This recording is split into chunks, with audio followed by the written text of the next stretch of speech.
If you need to connect to someone on AnyDesk or you're trying to let someone connect to your computer, the first thing you need is your AnyDesk ID. In this video, I'll show you exactly how to find it in just a few seconds. This is a quick and simple guide, so whether you're using AnyDesk for remote support, work, or personal access, you'll be able to locate your ID easily. And if this tutorial helps, don't forget to hit the like button and subscribe for more easy tech guides just like this. Now let's jump right in.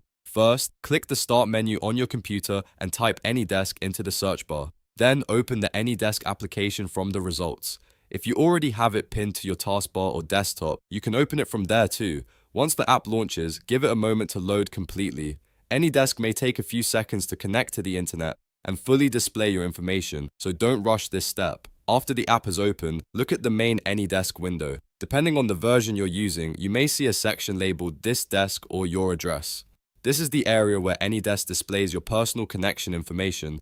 Under that heading, you'll find your unique AnyDesk address. In most cases, this will appear as a numeric ID, although some accounts may show a custom alias instead if one has already been set up.